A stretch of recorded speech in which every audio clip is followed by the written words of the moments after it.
they want all the stuff out of the house, and there's still some residual stuff. I got to think that a pre-settlement, I got to think on the purchaser's behalf, they want everything out of there because they want to make sure nothing gets damaged. Makes sense. Okay, well that's good. That's good, and you got to think on your feet.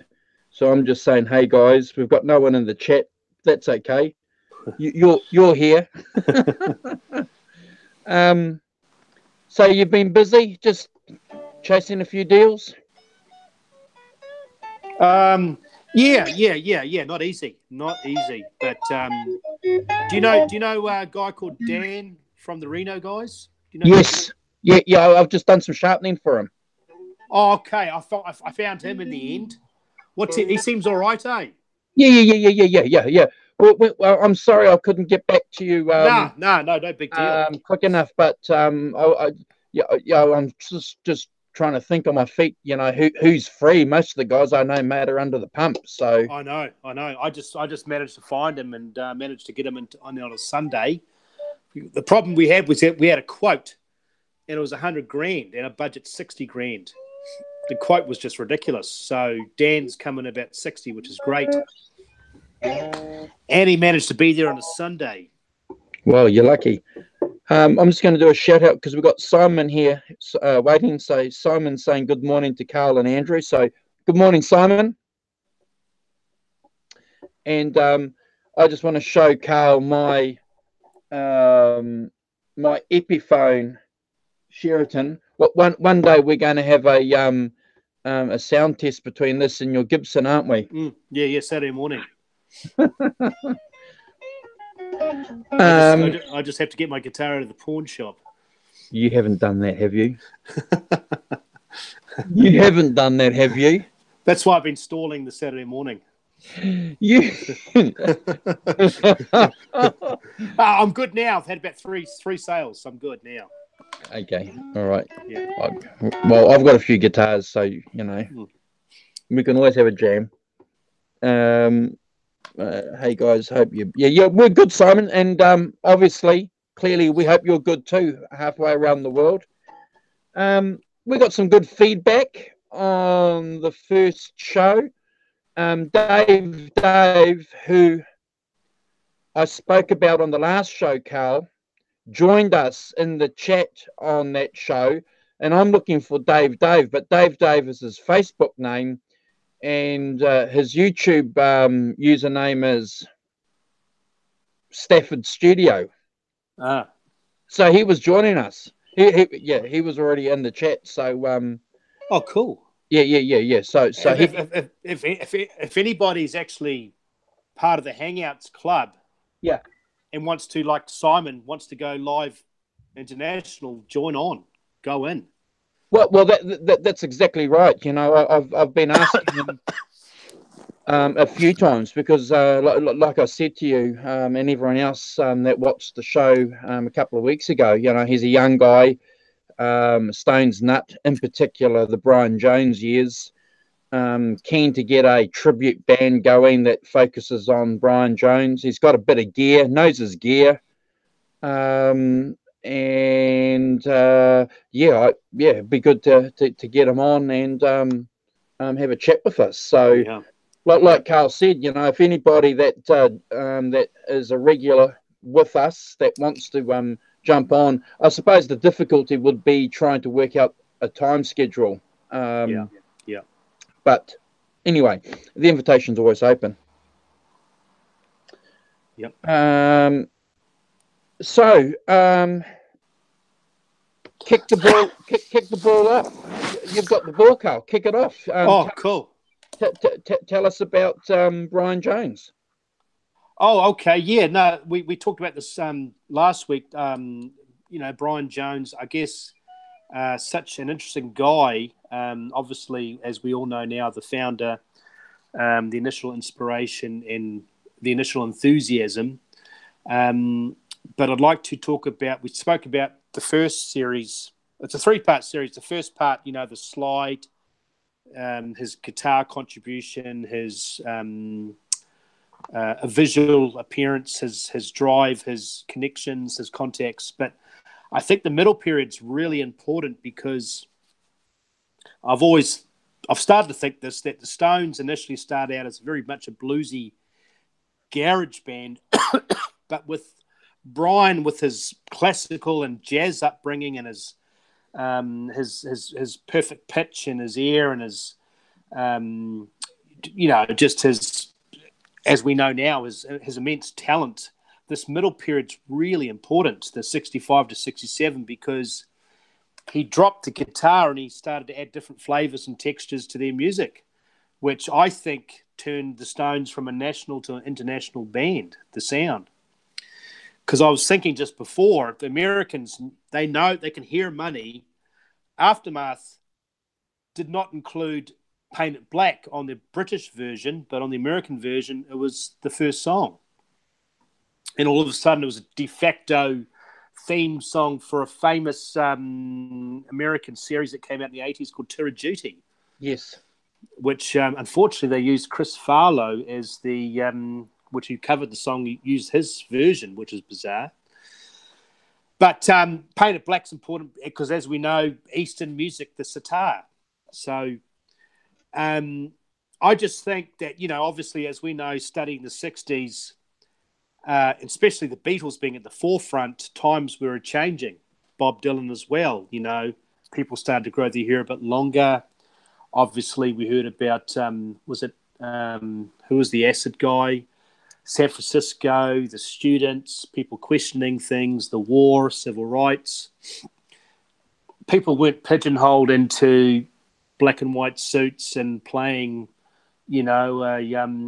what's the sound, that British Mersey beat sound, which is good, but it was changing. Yeah. Sure.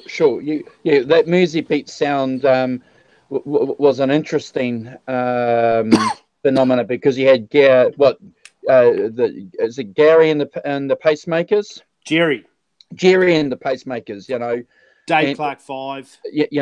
Who was clearly a little bit older than everybody else, bit of a crooner. And then you had, on the other end of the spectrum, you had, the Beatles that, interesting descriptive group, the Mersey sound, isn't it? Well, and it's amazing because 65 was an interesting year. It was the tail end of that British new wave. 66, it all seemed to not change, but slightly alter, veer into a different direction. Namely, hints of Rubber Soul, groundbreaking, and then Revolver. And the Stones saw that, and all of a sudden, Aftermath. And Aftermath once again. Keith can only do so many Chuck Berry licks, what's going on. So the Marambas with Under My Thumb, was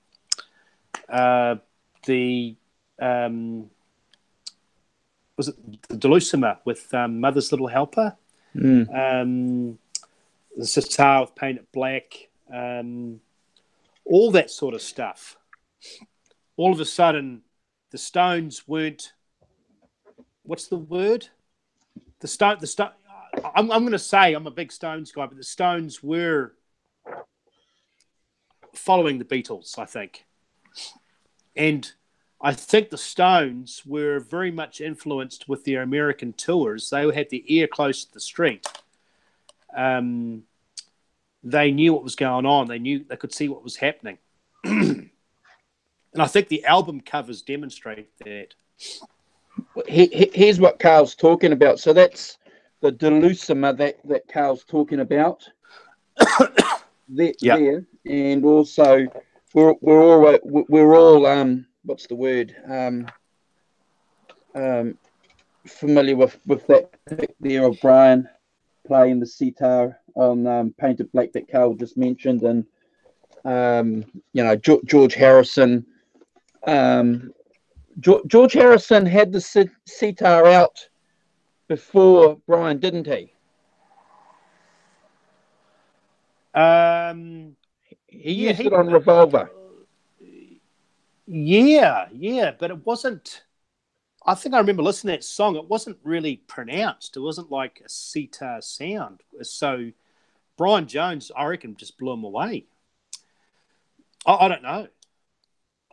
Yeah. Yeah. Maybe Simon might be able to pass on some information there. But quickly before we continue the chat, we've got Arvin here, we've got Soda here, Simon. Always good to see you guys hanging out with us. That's brilliant. Yeah, I kind of look at that period, that middle period of the Stones, as an interesting period. And the more I've developed in my musical tastes, mate, the more I appreciate that period that you talk about. Like Aftermath, for years, I never listened to it. You know, I wasn't. I'd listened to the early stuff and certainly the classic stuff. You know, Let It Bleed and Exile on Main Street. But if you sit and listen to that stuff now, it certainly gives you a gateway and an understanding into actually that whole period that you're talking about that was happening in the 60s. And I'm interested too in the fact that you mentioned something about Brian Jones being at the forefront of an artistic movement as well. You know, just have a look at the photographs that are out there and the clothes he was wearing. He was always different. And I think we spoke about this 2 weeks ago as Mop. Yes. And in going to America, and the Byrds adopting that style. And I'd love to know if he emulated the Rickenbacker off the Byrds, or the Byrds saw him playing the Rickenbacker, because I'm really intrigued, because Brian played the Rickenbacker a lot in that period. And I don't think he gets the credit as a guitar player he deserves, because it's always Keith this, Keith that. I think he adds a lot of subtleties in those recordings that we don't know about. I've tried finding out what songs he would have played that Rickenbacker on albums. Unfortunately, there's no information available. So certainly he was playing a lot of these guitars live. So Absolutely, it would have been interesting listening to, say, a concert at the beginning of the tour, when he was, say, for example, playing a Gretsch or maybe a Vox, and then at the end of the tour, playing a 12-string Gretsch, a Rickenbacker. Well, it's interesting because I had it wrong on Mother's Little Helper. Brian Jones played a 12-string, I think, Rickenbacker or something. That's how he got that distinctive sound. Mm. But getting back to George, he played sitar on Norwegian Wood, Tomorrow Never Knows, Love You Too, Within You, Without You, Strawberry Fields Forever, Across the Universe, that sort of thing. Yeah, it's all over Revolver, isn't it? It's all over this album. Yeah, but I think the pilgrimage to see the Maharishi Higgy, or whatever it's called, the Indian guru, would have been quite. Obviously, the Beatles went there first, but we've seen the photos of Mick and Brian meeting him. Keith obviously took a back seat. He was like, "What's going on here? I'm a rock and roller from Dartford. Give me a beer, But that would have had a profound influence, I think, too. The Eastern sound. Yeah. Again, I'm going to offer a conciliatory opinion here. I don't think it was a matter of who necessarily was leading who during that period of history and social history and musical history. I just think it was a time, and clearly the elite bands, the top bands, were in a network of communicating things together, and they were just participating in these different things. Yeah. Just like normal people. Again, the press, like it does now, probably back then made a mountain out of a molehill. Yeah, and I think that Keith talked about this. You know, on tours, Keith was more than happy just to go back to his hotel room with his acoustic, where Mick would actually like to go out. And those American tours, I can imagine Mick in San Francisco, New York. Even Brian Jones talked about meeting up with some of those American guys and checking out not only musicians but poets. Oh, and we all know that Brian liked to go out too, didn't he? Yeah. You know? Yeah. And so that was part of their work training, is we're not going to survive just playing covers of James Brown and Solomon Burke, and as good as they are, we're going to survive by, you know, finding out what's happening on, you know, in the community, on the street, on the scene. So at what point do you think Brian realized that he wasn't probably as good a songwriter as Mick and Keith were? Probably when Aftermath was the first album of totally Jagger Richards compositions. So he probably would have thought, you know, and I think, looking back, I think it's great that he added all those other instruments. I think he should have been happy because not everybody can write songs. I can't write a song to save my life. I wish I could play multiple instruments. I can't do that either. He should have just been happy. I mean, as the musical director. Absolutely. I mean, obviously, and it goes back to growing up. I mean, we've talked about this before. Andrew and I come from Hamilton. There's a certain language here, West Side. Some, you know, young guy from St. Peter's, Cambridge, you know, Oxford upbringing.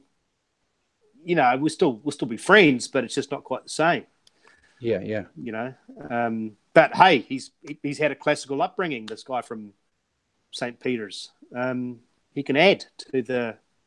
Oh, look at Eddie Van Halen. Those guys him and his brother came from a very trained background. Well, they came from Holland. They couldn't speak English. They were classically trained to a degree with the piano. Clearly gifted musicians at an early age. Their dad was a professional musician, so good.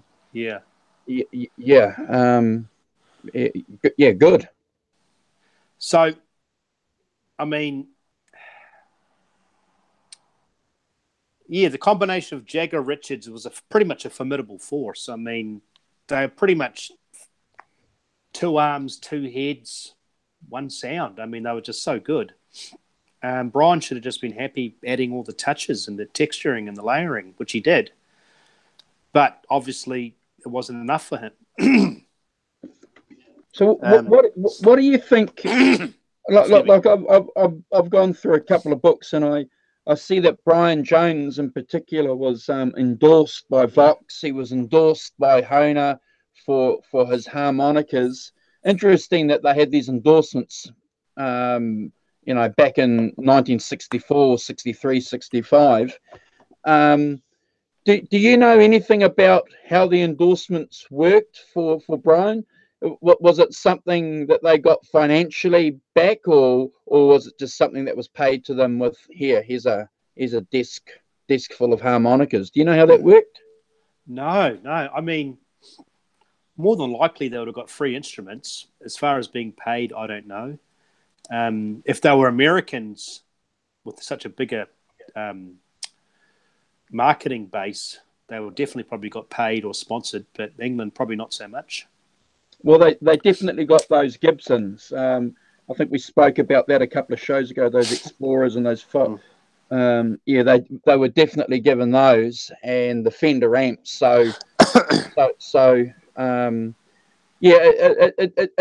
It amazes me because endorsements are so big, you know, in the modern, right now. You know, if you're an endorsed artist, it's great, it's fantastic, it's awesome. But you know, when you go back and look and see the Vox ads and some of these small ads that were in trade magazines or music magazines, you know, they had endorsements back then, and Brian was a popular choice for Vox and for Hohner to lead the charge for their instruments. I think the Vox amps took off, but the Vox guitars never really took off. Not really. So probably in those days, though, I mean, without the internet and TV and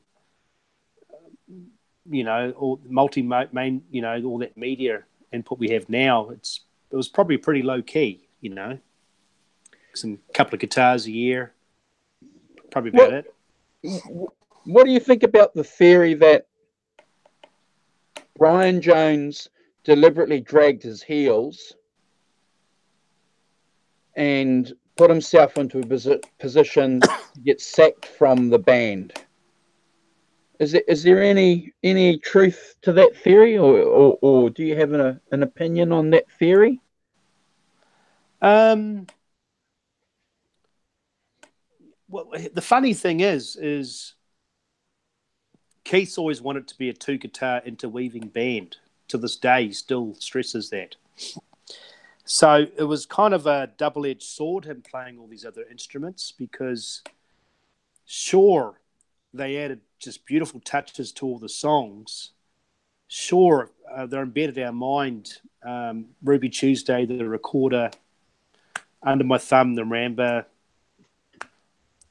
all that, the Sitar Painted Black, all that amazing. I mean, We Love You, 2,000 Light Years from Home, the Mellotron. I mean, who does that? But in the process of him adding all these amazing layerings, he dropped the guitar pretty much completely. Between the buttons, he wasn't even on that at all on guitar. So Keith was doing a lot of overdubbing and double layering, and I don't think he enjoyed it. So it was kind of his demise, really. The way the band was going with Satanic Majesties, the way that he was not playing the guitar. By the time they kind of got their stride back with their rock sound, big as Banquet, he was almost unemployed. And you add in all the drugs and the alcohol and the insecurities, there was a natural decline. I want to do a shout out because Dave, also known as Stafford's Music Studio, has joined us. Hey Stafford, good to see you. And Soda's asking who played the Vox Teardrop. You can see him there with it. Mr. Jones.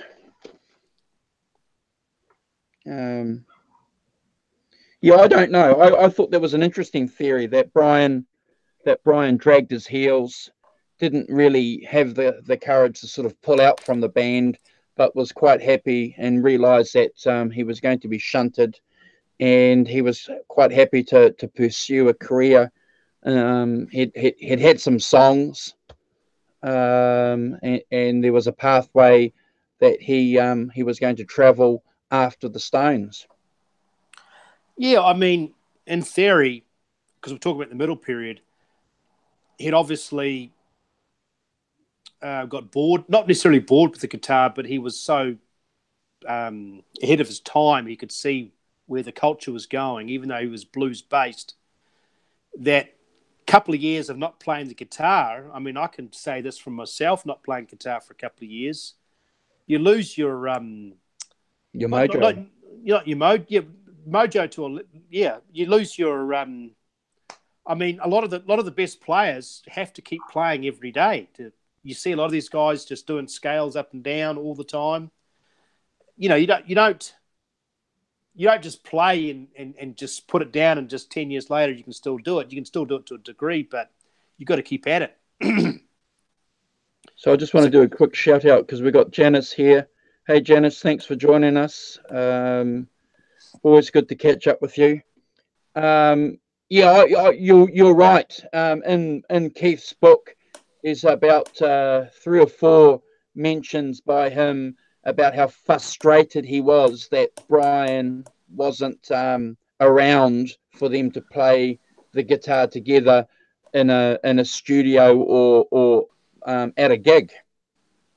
Right. getting back to your point where, you know, Keith was adamant that the Stones was what was a two guitar band. Yeah, and that middle period, which I love, but it was such a very intense short period, especially from the Stones' perspective, because Stones essentially and will always be a rock and roll roots based band. Yeah, They're not going to do Satanic Majesties and Aftermath stuff their whole career. That was just a period of time, a time of change. Brian happened to be there and added some beautiful touches, but the Stones will always be a blues based rock and roll band.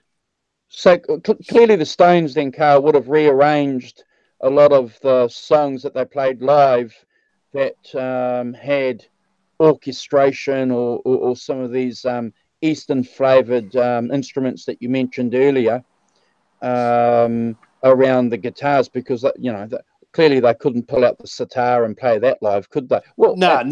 Well, Keith, I think on the Voodoo Lounge tour played this mic'd up acoustic funny little thing on the intro to Paint It Black, and 2000 Light Years they did on the 89 tour. It wasn't quite the same, but that's how good Brian was. You cannot reduplicate that sound. I mean, Ruby Tuesday, they tried. So it was just a magical period. I guess it was a studio period, not really a live period. This is a little bit off the track, but as an aside, I wonder if that's one of the reasons why the Stones went back to that supernatural guitar-driven blues sound, starting from Beggar's Banquet, because they kind of knew they could replicate a lot of those numbers live pretty well. You know, if we keep it simple, and you know, don't introduce too many exotic instruments, we'll be able to get away with sounding like a really good live band, as compared to our albums. Yeah. I think there would have been a bit of ego involved too, because once you've had a taste of fame and popularity and you want your song to be number one, Keith was dying and had an immense desire to tour again. That 69 tour was really important because they were coming off the back of two good albums, Beggars Banquet and Let It Bleed. They had a lot of live stuff to play, new, fresh stuff. My God, that they must have known as soon as they were recording these songs, jeepers, you know, Midnight Rambler played live, my gosh, you know, Stray Cat Blues, you know. Yeah. Going through some amps. Yeah, I agree. Keith would have been on fire. And we can see that in that Gimme Shelter film, can't we? He's got the smile on his face. And I think the saddest thing is when they got back to Beggar's Banquet, that was the stuff that Brian loved, but it's like the air coming out of a balloon, all his energy and strength and his initial Welsh enthusiasm was just gone. So I've mentioned before that guy Paul Trinker, in his book, he paints an atmosphere in the studio during that time of nastiness on behalf of the Glimmer Twins. He doesn't pull his punches. He gives a lot of good arguments about how they just made that whole experience difficult for Brian on purpose. Yeah, I don't know. I mean, I've read some books, and you know, one version is he wouldn't show up to the studio, he'd show up late, would show up out of it.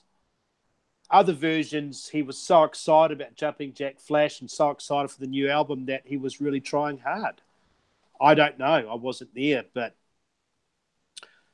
you could almost sense that the Jagger Richards duo was getting so strong, so confident. Every album they put out, they had a number one song. it's a bit like these people I work with in real estate. They just knew how to mobilise and do that consistency, where Brian, they felt, was a liability. Plus, they wanted to tour. And I think Brian had 3 drug busts where Mick and Keith only had the 1. 3 strikes, you're out. Yeah, I agree with Simon.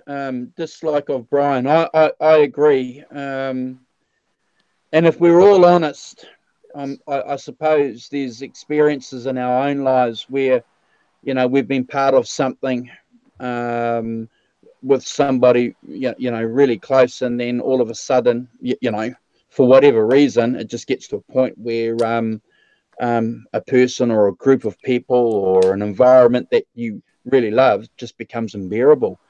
I agree.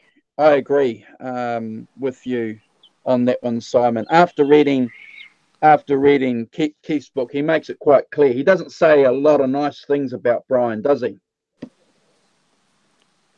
Yeah, I struggle. I struggle with that because I'm on a Brian Jones fan page on Facebook, and there's a lot of quotes from various musicians, George Harrison, Pete Townsend, guys in America from the Byrds.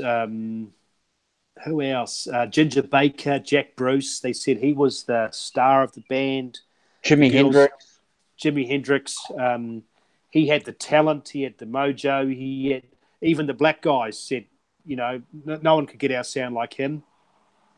Yep. So I'm not sure if I wasn't there. I'd love to be in a fly on the wall, but I wasn't sure if it was jealousy, insecurity, or Brian was his own worst enemy, where he just wasn't pulling the weight.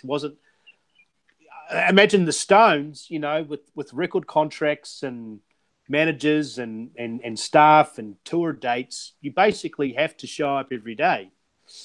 You've got 5 albums to do in 5 years. It's work. A tour reverse on every album. So Soda's asking what kind of drugs did Brian take? Well, he took everything. He took everything, Soda. Except for needles. Yeah. He never pinged up, but he took everything, and it's documented, and a little bit like John Lennon, couldn't handle it, couldn't take it, couldn't, didn't have the. I think, Carl, you used this word earlier in one of the shows. Didn't have the constitution. Yeah. I think also that, and it's pretty deep with all of us. We all have our own issues. Is Brian's upbringing probably manifested itself later on through the drugs and that. But sheltered upbringing, probably issues. Probably the ball and chain around his ankle with his illegitimate children. It does bear a cost. Yeah, so. Well, that's bizarre in itself, because how sheltered was his life? Because he was allowed to bugger off and go and watch these live blues bands. When he was 15 years old? Yeah, I don't know. It's just they say that part of his upbringing was part of his personality, where the expectations from his parents was so much more. Yeah. So, I have read that. No, you're right. His dad was a scientist or something. An auto analytical engineer or something. Or yeah. They expected more. Yeah. So they didn't half expect him to be. Yeah, I even read a story that he was watching a gig, met a girl, happened to be married, had a child, and the married lady said to her husband, "I have a child to someone else." Brian said, "Abort it." She said, "We'll keep it." So there was maybe 2 sides to him, Probably a bit of selfishness in there too, I think. Yeah, and I think Arvin's mentioning. Mentioning an interesting point too, about Keith getting involved with Brian's girlfriend. You're right. I don't think we can discount the role of that what is it, experience? Yeah, that atmosphere. Yeah. That, holy cow. So what actually happened was Brian had quite a few girls, obviously, and they all had lots of girls, but Anita was the one for him. But Anita, unfortunately, had a very, very, very strong personality. Brian couldn't tame her. So, I mean, because it was almost like sharing. There was Marion Faithfull, there was Linda Keith, there was Anita. It was like, yeah, incestuous. But Anita was the one that got to Brian, eh? She was, looked like him, exotic, intelligent, spoke multiple languages. Was a challenge, I guess, but the challenge was too much for Brian. And Keith did it dirty. The back of a Bentley on the way to Morocco. Left him at the hotel. Where is everybody? Don't you love him? As a rock and roll rebel, man. I don't know. Yeah, it's very sad. Yeah, so that middle period was an amazing contribution to music for the band and the world, but ended up being a bit of a downfall because he basically dropped the guitar. He overemployed himself, then became unemployed, almost overqualified. I mean, but between the buttons, no guitar, Satanic Majesties. Wow. I mean, obviously an interesting album, but you can't take that on the road. No, you can't. No. So Biggest Banquet was unfortunately not his demise, but the writing was on the wall. That was it, which we'll talk about in the last period. So when did Brian meet Jimi Hendrix? So Chaz Chandler met him in New York, late '66. That first Hendrix album was recorded in about October '66. Linda Keith was a fan and got Keith's guitar. But I think Brian met him on an American tour, and then he was like, "Wow!" And then he said, "You'll have to come." Yeah, because on the Brian Jones fan page, Brian was instrumental, as well as Chaz Chandler, the bassist for Animals, in exposing not only Jimmy to the world, but basically saying, "Come to England, we'll feed you, we'll promote you, and then you can go back to America and you'll be a star." So did Brian meet Jimmy when he was a nobody, do you think? Jimmy was blowing up the circuit on the gig side, but had no album contract, no hit single. After the fact, he was on a lot of albums, but it was all dodgy because there was, other labels. I'm going to do some research on that for the next show because I think that's going to fit in well with the latter part of. Oh, that's the other thing. I mean, we talk about Brian and being a multi-instrumentalist, but in that particular phase of 65 to 67, he was hobnobbing with a lot of amazing people. Yeah. You mentioned the Hendrix. We mentioned before the Bob Dylan, the Byrds. I mean, obviously, a lot of the New York crowd. Probably the early start of the Velvet Underground. Did he have anything to do with Clapton? I'm a Clapton nut, and I can't recall. No, possibly. I mean, I'm thinking Brian met Hendrix before Clapton met Hendrix. Yeah, well, that's yeah, I would agree. I mean, that's why we've got to love Brian, because in a strange kind of way, he was ahead of his time. I mean, Keith, as great as he is and consistent as he is, he was very introverted. He'd just go back to his room. Keith wasn't really into meeting people. No. Brian was the center of attention. So, and they've talked about this in books. Mick and Keith together slowly morphed themselves into Brian, because when they were starting out, they were very awkward. Brian was what they always wanted to be. And Brian was that guy, but slowly declined. It was very sad.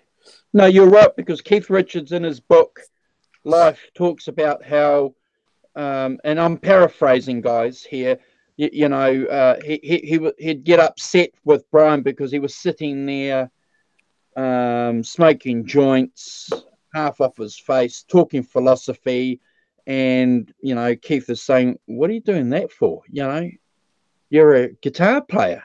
We should be talking about the blues. We should be talking about guitars."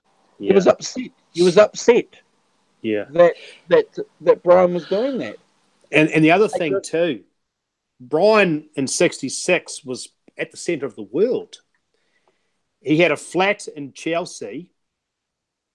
He was like, his place was the place to go for just hanging out. Keith ended up living with Brian for a short time. You remember that? Yeah. Probably 3 months, no more than 6. And they got really close, real close. And obviously doing a lot of drugs. Anissa came on the scene. And Mick got jealous of that. Very jealous. That's correct. So Graham Parsons became a Brian Jones later. Yeah.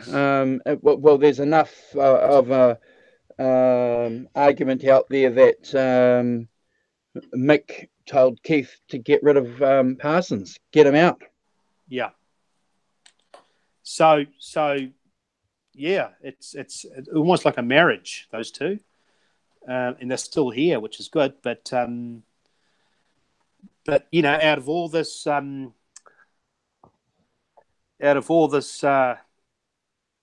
dysfunction is amazing music. But it's kind of sad that, someone has to go.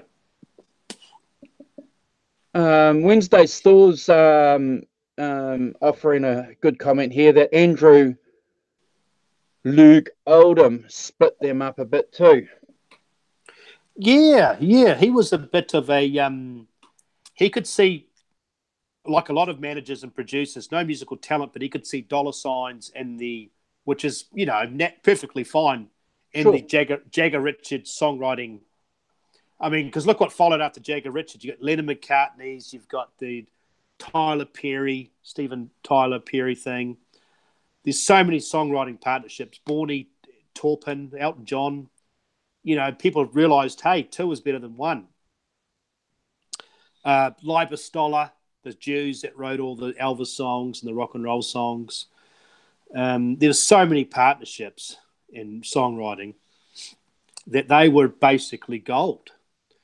So Brian was probably the pet project at the start, but his contributions weren't, he was basically just, I guess, coerced into being basically a sideman, sessions guy. Whether you think it as a promotion or demotion, I don't know. Yeah, well, if the Beatles were the blueprint, and clearly they were, for what was happening with the idea of a group, and Lennon McCartney were the forefront of this songwriting phenomena that was happening within the context of a group. So you can't blame Andrew for saying to somebody, 2 guys in the band, you guys have to write some songs. But interesting though, why did Andrew Richards and Jagger? Why didn't he pick Jones and Jagger or Jones and Richards? Just that local chemistry, that local. It was like when I went to America and the Kiwis and Australians lived together, and we were playing rugby with the Americans. The Kiwis and Aussies just got on really well. We loved the Americans, but it was just different. The humour, how we carried ourselves. Same with Dartford. Just, it's a familiarity. It's just what works. I mean, Mick Jagger said it. I don't like it. But he said he was the world's worst songwriter. Love and poems and poetry, and he just couldn't do it, apparently. So we can't have it all, unfortunately. Yeah. Okay. So it's the London thing. Keith and Mick, the London boys. This is going to work. These guys. There's some chemistry going on here. And what actually happened is, prior to them writing The Last Time and stuff that went big, they'd written a few songs for other people, and they turned out to be hit songs. So they tried their songs out with other prospective pop singers, and they turned out to be great. That Girl Belongs to Yesterday, a lot of these songs. And Gene Pitney wrote, Chris Farlow once again, Marion Faithfull. Because I'm of the opinion that Keith and Mick, after they saw what the Beatles could do with I Want to Be Your Man and how quick they wrote that, and I'm sure they would have walked away from that whole experience thinking, wow, these northern guys can do this. Yeah. It turns out the majority of the songs, Keith will play something, Mick will hum. They call them Babies That Grow. Yes. Mick's the majority of the lyric writer. Yes. Keith does a lot of the arranging, the chord progressions. Mick's very clever, and it just works.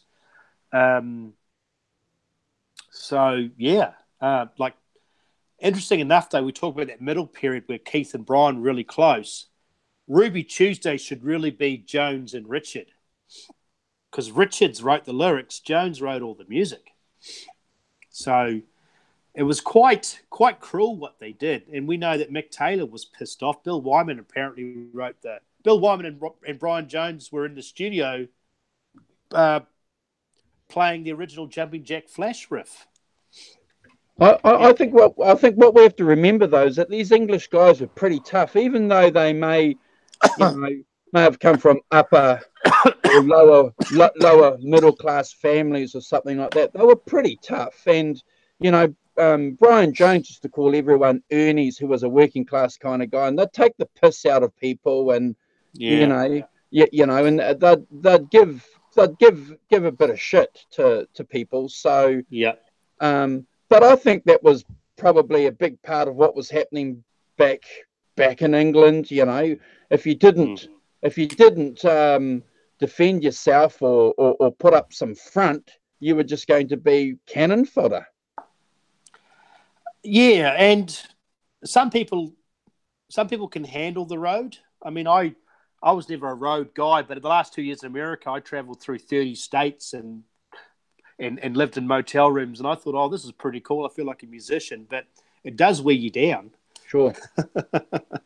So some people are a bit thicker skinned. Brian was thicker skinned initially, but he was such an intelligent guy. He was, like you said before, an arranger, an architect, a director. He was more catered towards being a teacher as opposed to a road-hardened musician. Keith was obviously, and Mick being a money guy. Brian. We forget though, buddy, don't we? A lot of people forget that these guys, they weren't just playing on a Friday and a Saturday night. They were gigging Monday nights. I think we were lucky enough to have Simon on a show last year, and Simon highlighted the fact that in England, going to watch a band on a Monday night or catching a band at lunchtime isn't strange. So these bands were playing basically 7 days a week, weren't they? London, big city. England. I think England's like 80 million, probably back in those days, 40 million, still big country. You know, some big cities. And don't forget, you got Wales, you got Scotland, you got Ireland, and they're all part of that. They're all part of that music scene. I mean, they all had all their little bands. Those guys. Sorry, I'm just saying those guys did some miles. Oh, absolutely. I'm just flicking through a book at the moment, and you know, the people would go and watch the Beatles play at the Cavern. They'd line up to go and watch them at lunchtime. Crazy, yeah. I'm going to have a pint and a sandwich. I'm a little torn because they said, Ian Stewart hated Brian.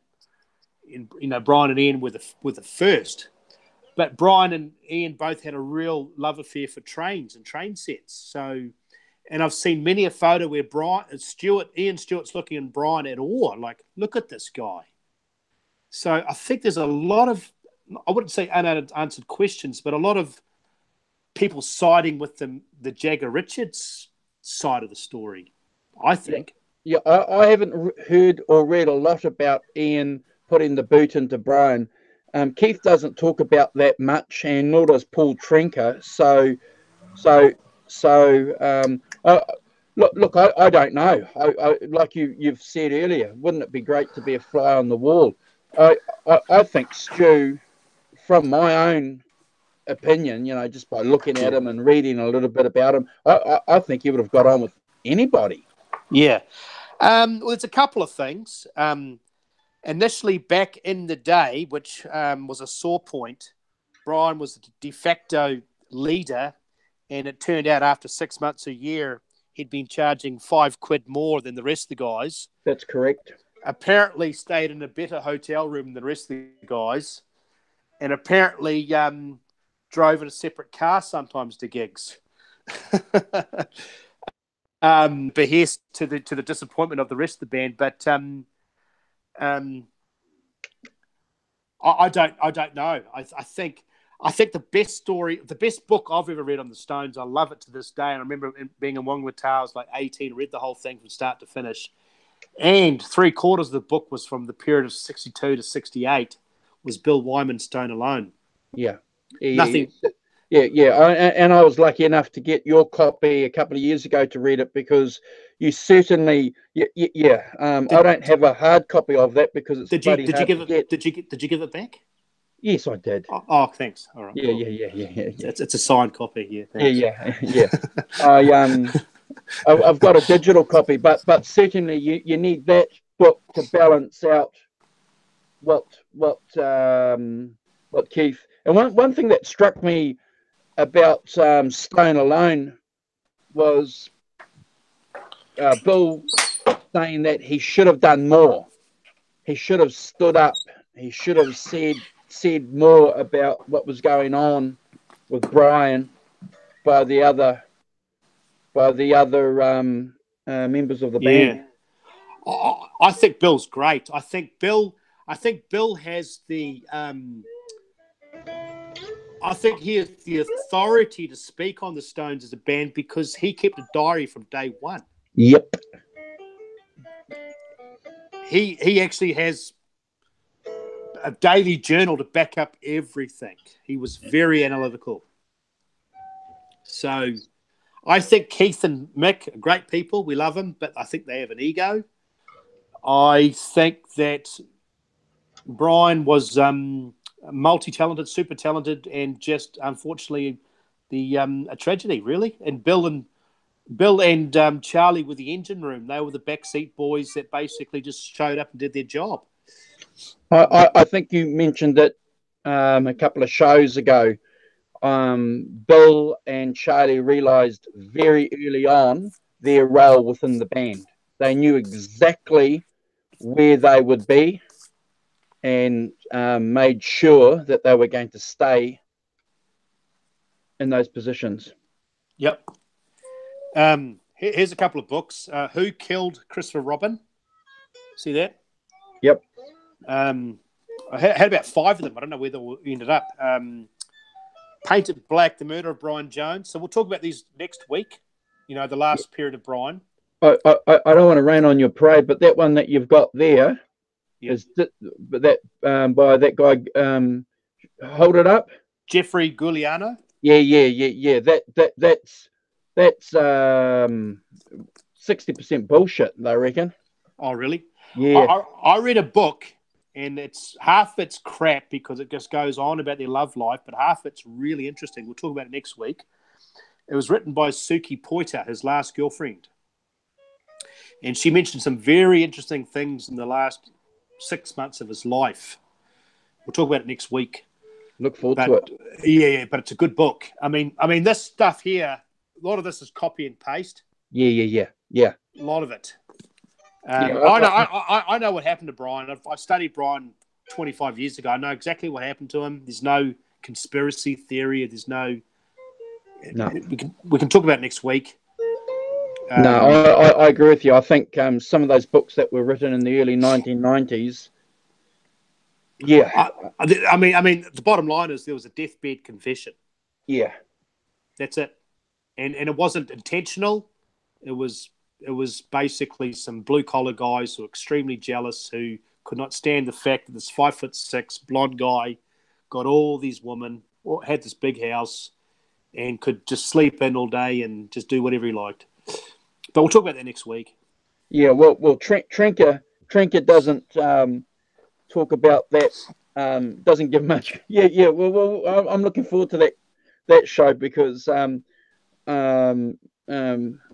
Trinker's book just says it was an accident, man. It was. It wasn't murder. It was like bullying. A whole bunch of blue collar guys. See, apparently Brian at that particular stage, we'll talk about it next week, but was trying really hard to get his life back together. Yeah. And that happened to be a celebration. The projects were coming to an end. Yep. They got out the brandy. They got the floodlights on. It was a warm night. The pool was warm. He had some songs. He had some songs, man. He had studio time booked. He was going to do a tour. Yeah. He was writing letters to the band saying, "I love you guys. I'm doing this and doing that." And I'll talk about it next week. There's a lot of good stuff. That book I read in America was really cool. From Suki Poiter, if you can find it. And Wednesday Store, Terry Rollins, is that the book that you recommend? That is Terry Rollins the guy that hung out with him at Edith Grove? Oh, I read a book that guy that he was buddies with in Cheltenham, his Chubby Buddy. Who was it, Chubby Buddy? And they apparently tried to electrocute him, and he ran away in his underwear in the snow and never came back. But apparently he had a GI ticket like they do in the in America, GI Bill, where the army pays him $200 a week, and he was just like gold because he funded their food and their guitar strings. So Wednesday Store, sorry to interrupt, buddy, is going to do the Brian Jones walking tour around Cheltenham at the beginning of next month. So what Wednesday Store has to do for us is he has to take some photos and some video of that tour. And after he gets back from that walking tour, he's going to join us live on a hangout and tell us all about it. Okay, Wednesday Store? Awesome. Hey, I better get going. My battery's about to die. Hey, mate, you better get going. It just came up now, the pop-up. All right. Well, you can bugger off. I'm going to say goodbye to everybody. Thanks, Chris. Wednesday Store, Gussie, Janice, Soda, Simon. Always nice for you guys to hang out with us and join us on our Stafford Music Studio. Thanks, guys. Chris, thank you. We're going to go. I've got something to do, and Carl's got a battery to charge. Yeah, hey, just want to let everybody know I'm really enjoying the Brian Jones series. I mean, I've always had a soft spot for the guy, and he's just a very interesting person. I think that without Brian, as that saying goes, no Jones, no Stones. Yeah. You know. So what we'll have to do is probably do 2 hours probably next week because there's a couple of things that I want to talk about in relation to that too. 1 hour won't be enough, mate. Possibly. I'd like to talk about next week just his last phase, which is the 68, 69 period, obviously Becker's Banquet only. Yep. His obviously his departure from the band, what he was doing at his house, what he was planned on doing. Yep, and some theories. Yeah, exactly. Yeah, some theories. What could have been. Yeah, well, that's right. One thing in particular that I'd like to mention, just in closing, about the 65 to 67, wouldn't it be great to get some live footage of what they were doing in that 67 European tour they did for about 3 months? I mean, they were looking mature. Brian was playing Rickenbackers and Gibsons and 335s. Keith had that black Gibson, yep. Les Paul. I reckon they would have sounded amazing. That custom would have been few live shows. Beautiful. The few live shows they did in '68 with Brian looking really cool, and it's just a shame that we obviously got a few photos, but there's no recordings of it. No. So I reckon they would have sounded amazing. Just such a shame. Could you imagine that Les Paul custom going through some Fender Showmans? My gosh. I reckon that would have sounded amazing. Yeah. Cool. So we'll wrap up next week. The Brian Jones final phase 3. Yep, we're out of here. Awesome. See ya.